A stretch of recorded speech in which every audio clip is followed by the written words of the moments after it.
Hey, it's CJ Miller, and so I had just come back in from the Strand Theater, and you'll find an accompanying video to this on my YouTube that I'll post early on, just as I was ready to leave. And then, of course, this is the outfit that I wore, and I'm in kind of a, I just have like a modest apartment and modest living, and I don't really glitz up very often. But this is the outfit that I wore, and I got a lot of nice compliments on the jacket, and it was really kind of cool, which I didn't. It's not necessarily a jacket I would have picked for myself. My good friend insisted that it was like a good jacket, and uh, she thought that I should wear it and everything. So yeah, and so the jacket was a hit. Now the concert that I went to see at the Strand Theater. Well, hold on one second. What I'm going to do is pause the video. I'm going to get comfortable because I'm actually just walking in the door, and then we'll talk more about this concert. All right. Now that I'm more comfortable and sitting in my own recliner in my living room, and basically in the dimmer light that I'm actually more comfortable filming in. Because like I'm uh, not a person who's flawless, and so I feel like softer lighting is more gentle to the features. But I needed to be able to like cast a little bit of glimmer on this outfit. Basically, these are paillettes, and they're just like I don't know. These are the way the light catches. It's hard to catch. I don't know. It's Yeah. I was actually looking at another jacket, and my friend picked out this one. So the concert that I went to see, uh, it was a benefit concert, and it was going to benefit. Well, actually, there was an auction. Now this is insane.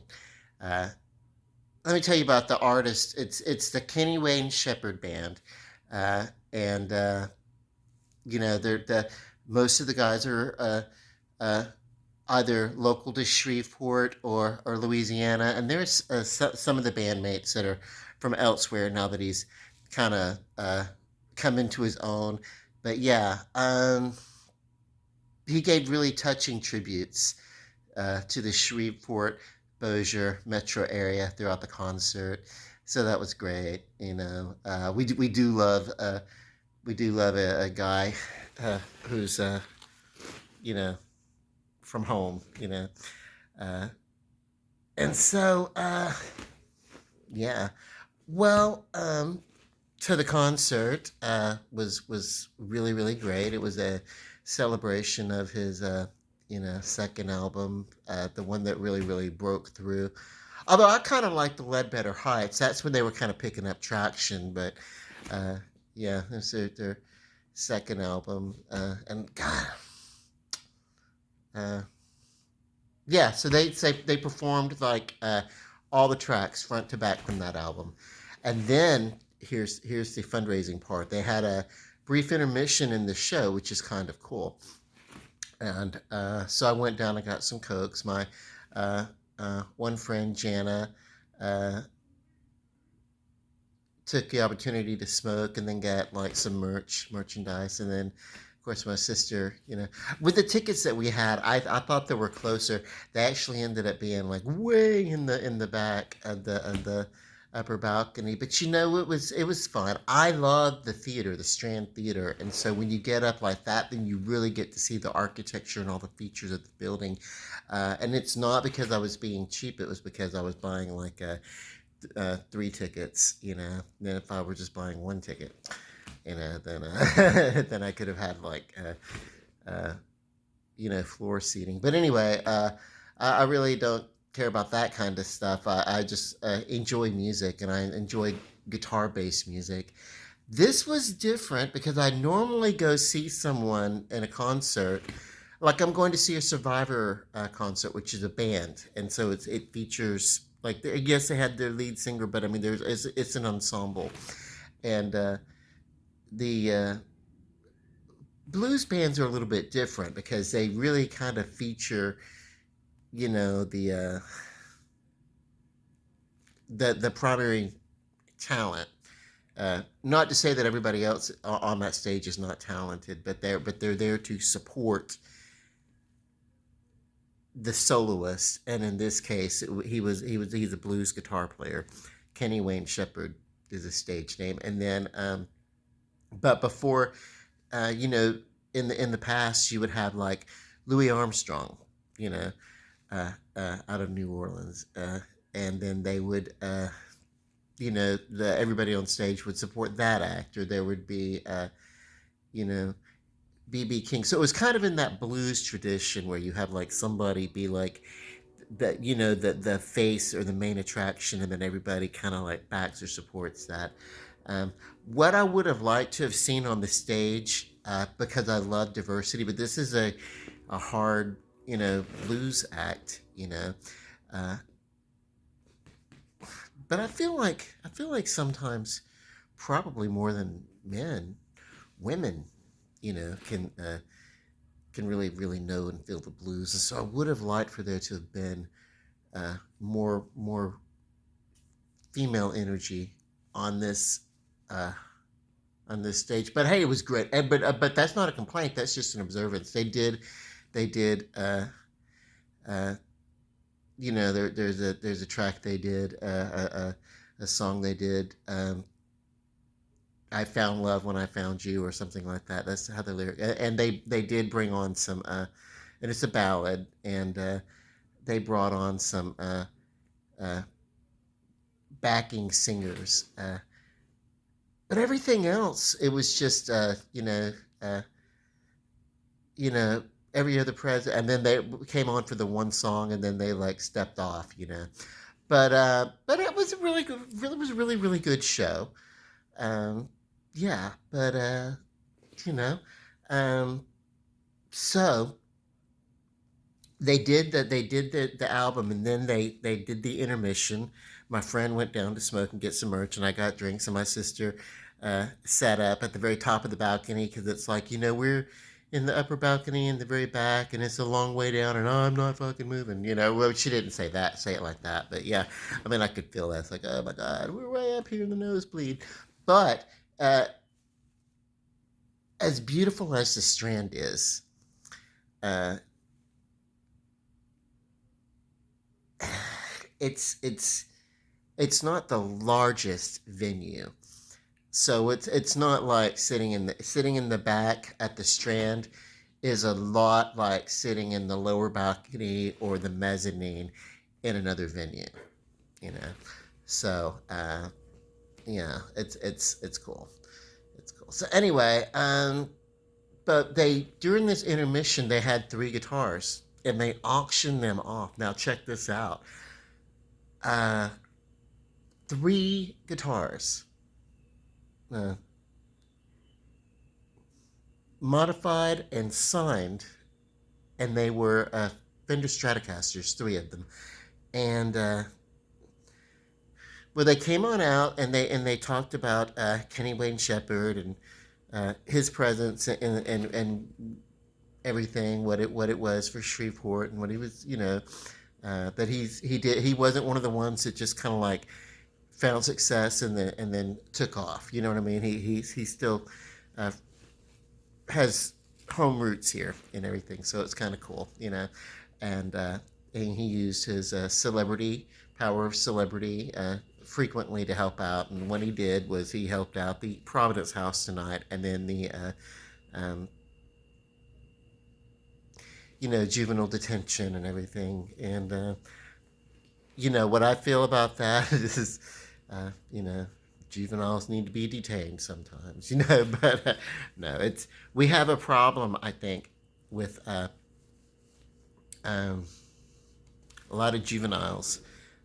Too many, I think, being locked up. And I feel like, while I would love to see some of that take place, I really would like to see some social interaction with families and juveniles that are at risk before it escalates to where children have to be put in jail. Yeah, because you know, children aren't criminals.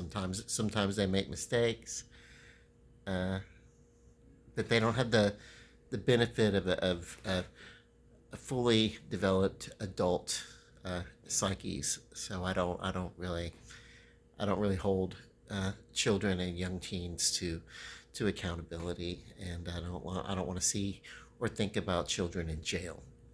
I don't think I don't think jail is a deterrent for someone that young, because I don't know. I just think, like, you know what that does? It's kind of like it's like, okay, well, cool, whatever, jail, and then I'll be here for a few weeks, and then I'll get out and I'll do what, you know what I mean. So we need, like, instead of psychologically boxing uh, with the teenage psyche, we need to find another way to approach uh, at risk uh, children and families before it gets to that point. That's my only uh, observation on that. Now I'm going to talk about these three guitars. I forget exactly, but I do know that the proceeds are split between those two uh, charities, and I forget the name of the charity of that, but of the juvenile detention kind of program or whatever. But I do know that the Providence House, and it's actually right across the street from the building from which I live, and it helps um, families and children who are going through displacement or homelessness, uh, find their way back to stability. Um, so that's a good thing. These guitars collectively, the three of them, and it was an auction, and they did their little thing, and they talked about Kenny Wayne Shepherd, gave him the key to the city of Shreveport. It looked a little tarnished, um, and then um, and then but what a lovely honor. And then it was named Kenny Wayne Shepherd Day in Bossier City, Kenny Wayne Shepherd Day, and it was going to be February 12th uh, every year for the rest of the years. So Kenny Wayne Shepherd Day, and then what happens? So he has a local holiday, and he has the key to the city, and then the amazing thing is that they proceeded to auction these three individual instruments, and collectively they raised over $81,000. Three guitars, people. I'm like, dude, if you'd have brought out about four or five guitars, because people were bidding over these things. They were like, damn, like, who has? And then we don't know who it was. Uh, there was an anonymous presence. Because his dad's part of this show. Like, he doesn't play or anything like that. But he's an announcer, and he's a major, as a promoter, especially locally.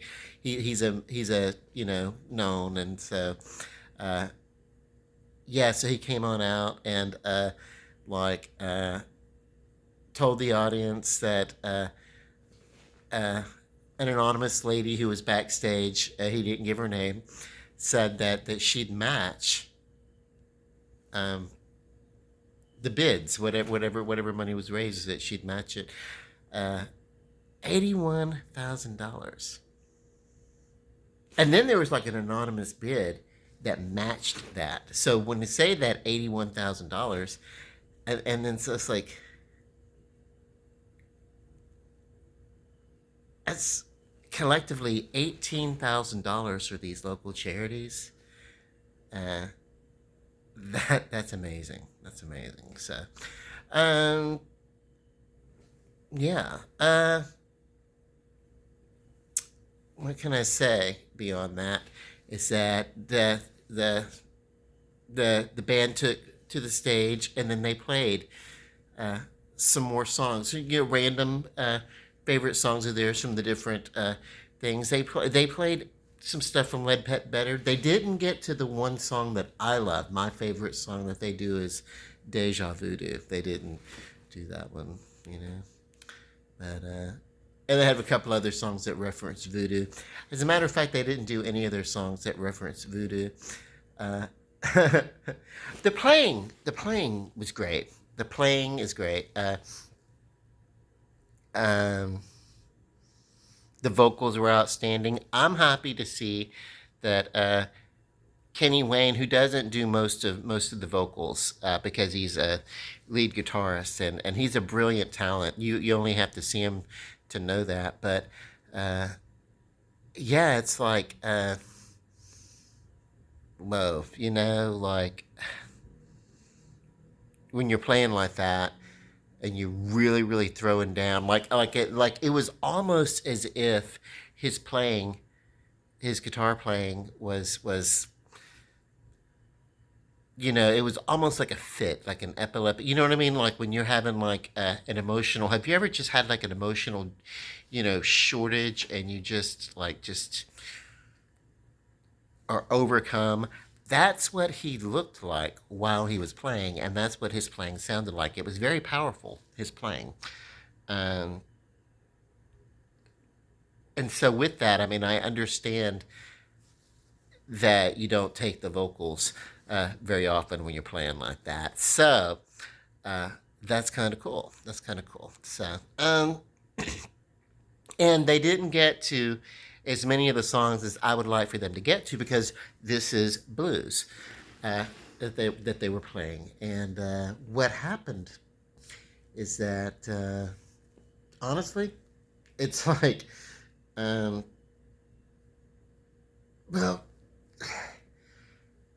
the songs themselves are, they probably stretch on for about 20 minutes a piece because there's some vocals, and then they really really, the heart of these songs, this music is not really the vocal though. There's a couple of them, there's some exception, but most of it, the heart of this is the the rhythm section, the rhythm and blues, and then the lead that Kenny Wayne Shepherd puts over it. I don't know. It's mind boggling. It was very reminiscent of. I've heard his music, but there's something different about musicians when they're playing live.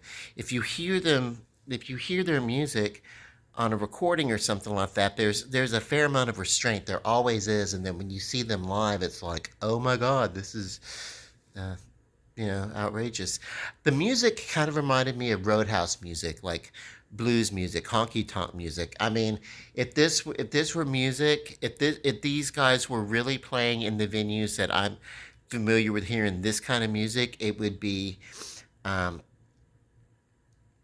drunken people breaking beer bottles over other people's heads, that kind of thing. Uh, I mean, I am from the southern United States. I'm not opposed to uh, being in a bar where some rough stuff will happen, but hopefully not. But I mean, it's like very blues music. Very very you know uh, the B flat blues played underneath a lot of these things. Uh, the don't don't don't don't don't don't don't don't don't don't don't don't don't, the honky tonk kind of stuff. So, I mean, it's like I kept thinking, where are the saloon girls? We needed saloon girls. This is uh, blues and rock music, but there is still for me, there's a country element underneath this. Uh, the vocals kinda had some Nickelback qualities to it, but uh, then the guitar playing. I mean, there was some Santana, there was some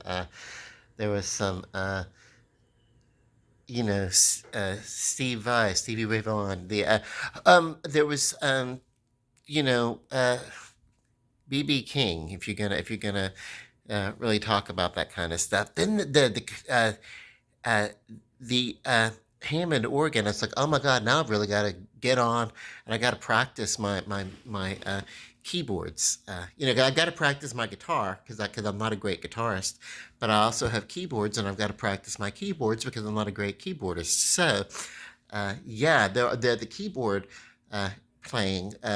There was a lot of Ray Charles, that I kept hearing and that kind of stuff. A lot of gospel influenced, Southern gospel influences going throughout this music. And then I don't have to worry about blowing a horn. Maybe I could get better with the harmonica, but the horn section that they had going on, it was great. It was great, and I'm not really a great drummer either. I mean, I play a lot of different instruments. I started to pick them up a few years ago, just as like, now's the time that I need to start learning how to play some of these things because I find music really calming. And as it turns out, playing musical instruments is really calming.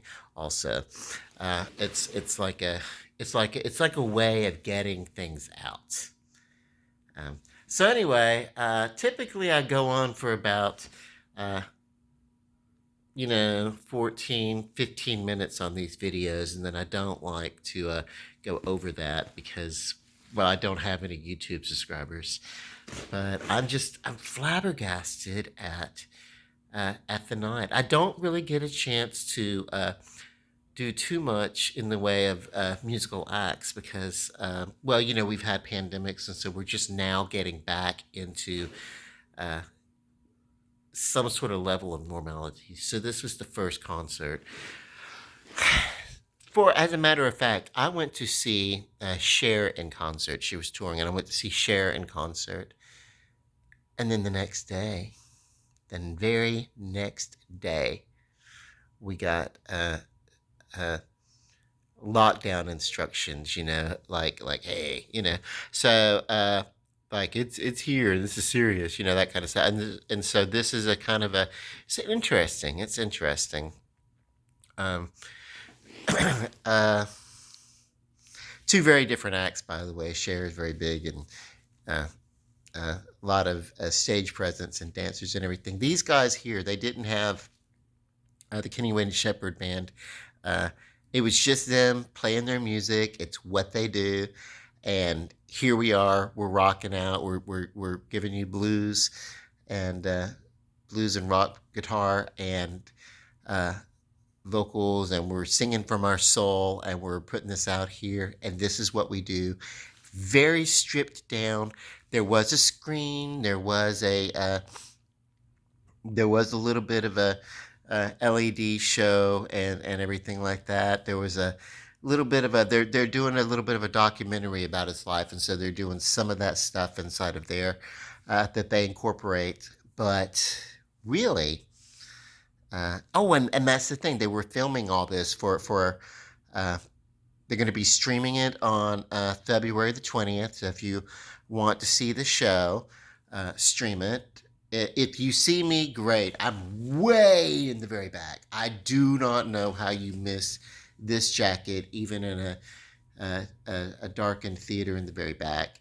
And then my friend to the left of me is wearing a cowgirl hat. She looked fabulous. And then my lovely sister on the other side of me, um, looking as lovely as ever, and just making me, you know, feel lucky just to be in the presence of all that beauty. So and it was fun. It was great. And then what else? What happened after that? It was like uh, let's see. Yeah, it was just a good show. It was a good fun time. This was the first concert. Uh, very very very modest in scale, but with that kind of talent, if you are a lover of guitar based uh, uh, rock, uh, this is the kind of thing you would want to go see. There's not a lot of pyrotechnics. First, it's a Strand Theater. It's a historic theater in Louisiana. They're not going to allow any sort of pyrotechnics or anything like that. So uh, I don't know what their shows are normally like, but that wasn't going to happen. Uh, it would have been interesting to see uh, a couple of dancers, a little bit of uh, showmanship, if they had wanted to, but quite honestly, they really had no need for uh, aesthetics because the music, you know, spoke for itself. Everything that happened on that stage, while they were on that stage, while they were playing, everything that happened uh, was actually justified by actual performance. The only glitz that happened was in the audience, with people like me showing up with the occasional uh, bit of glitter and gloss in the outfit, but there was none of that on the stage. Let me tell you, it really was. Hey, this is blues. This is dirty. This is gritty. This is, you know, uh,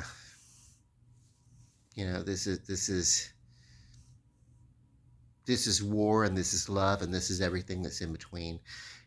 But it is the music, and that's all that it was. And I found it refreshing.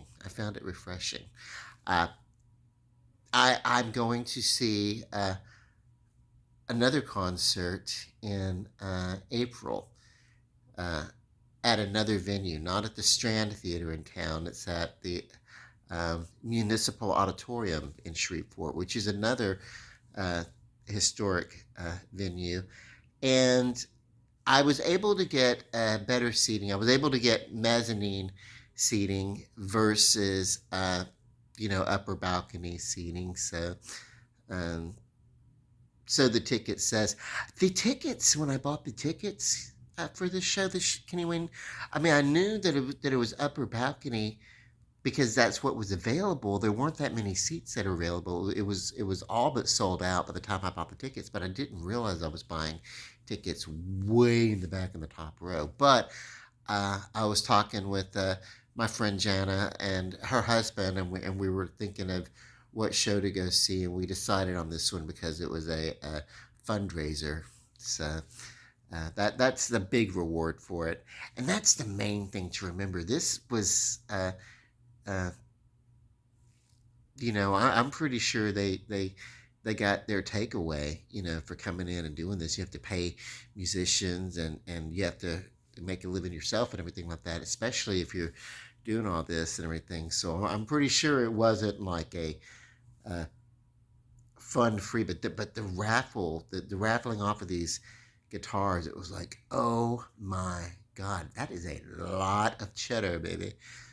But it's gonna go to help these charities, these couple of charities that I've spoke of, and they're worthwhile charities, and they're honest charities. I've seen the results of their work in action, and I've seen people come up through it, and I've seen the opportunity and the chance that gets taken uh, to benefit the lives in need. And to be honest with you, indirectly, my life has been enhanced by one of them in particular, Providence House. Uh, indirectly, indirectly, I have met people coming up through their program, being of help, and their presence in my recovery has enhanced my recovery. So indirectly, uh, I've been touched by the Providence House. So it's a worthwhile thing. And then what else? Okay, yeah, I am just about to like double my usual time, 30 minutes. I'm gonna say good night. Love you guys. Peace and love. Bye.